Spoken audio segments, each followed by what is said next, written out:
Psalm 19, verse 9. Reverence for the Lord is pure, lasting forever. The laws of the Lord are true. Each one is fair.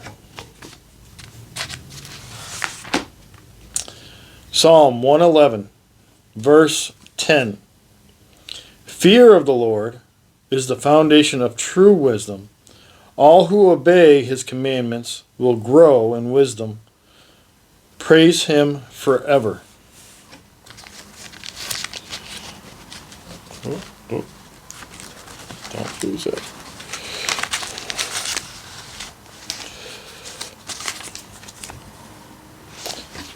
Proverbs 10, verse 27. Fear of the Lord lengthens one's life, but the years of the wicked are cut short.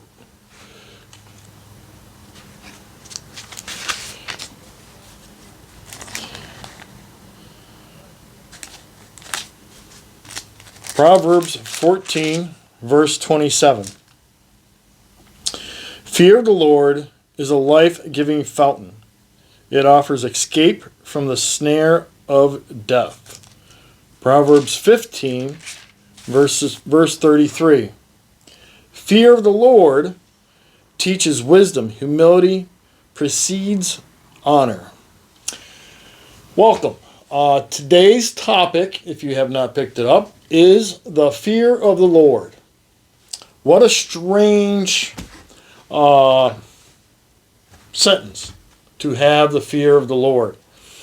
Now, many people will hear that and will think on the lines of to be scared of the Lord. And so I did a little word research. I looked up the Hebrew words for fear of the Lord. And I'm going to try and do this as best I can. Yurat Adania. And the meanings are, one is, as we always know, is the scared version of fear. The other definition is to have a reverence or respect or even a realization of a person. So, we are going to look at the respect side of fear. To have this idea that we should respect God and have this reverence for him for what he does, what he has done in the matter of creating the world, creating us, and allowing us to be part of his plan. And we don't always know what the plan is all the time, but we get to participate when we're asked to step in. And I think that's amazing. And, you know, what a great honor to be part of that. The other phrase, I gotta slow myself down here. Another part of this that stands out to me when I mention the fear of the Lord is when I read in the Bible stories in which people encounter either God himself, either angels, or even when Jesus was walking around, there was never this, when people came and they bowed down, put their face into the ground, you know, in what they were thinking, what they were doing in a sign of respect of the person, that person would always say, just stand up. It's okay. Don't be afraid. It's okay. I think that's awesome. I think that's awesome that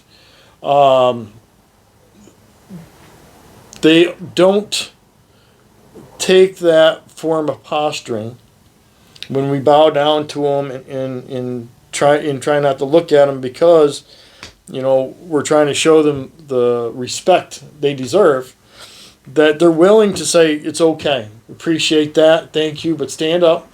Let's just be, just, let's just be in a relationship. Let's just be one-on-one, right? And I think that's awesome.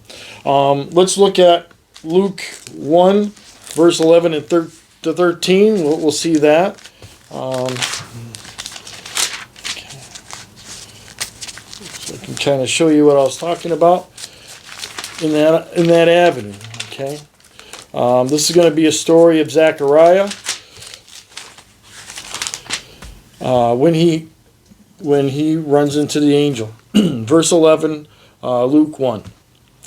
While Zechariah was in the sanctuary, an angel of the Lord appeared to him, standing to the right of the incense altar. Zechariah was shaken and overwhelmed with fear when he saw him. But the angel said, "Don't be afraid, Zechariah. God has heard your prayer.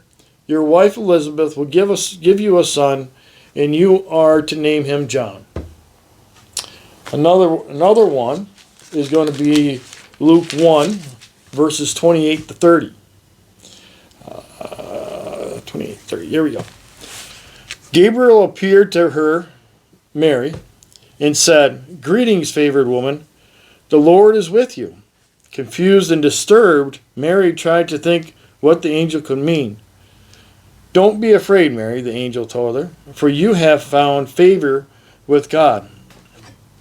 So see, those are a couple of instances in which people had interactions with the Lord's angels, and they told them, don't be afraid, don't be scared to be in their presence. And I think that's a really, really neat thing. Let me just look at my notes real quick. I want to make sure I get everything here.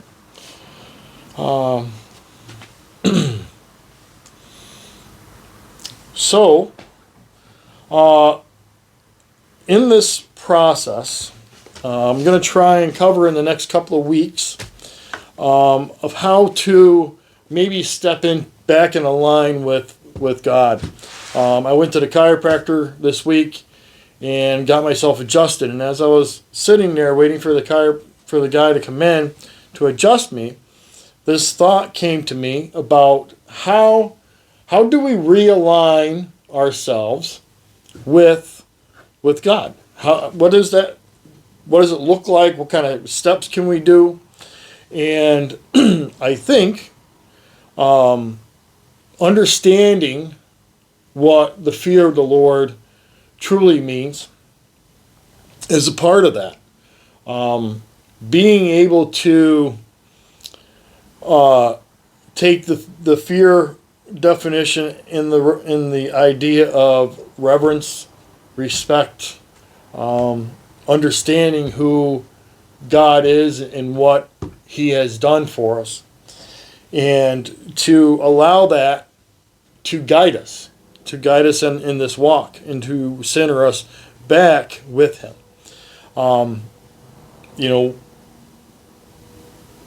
We have in our lives a lot of things to be scared of,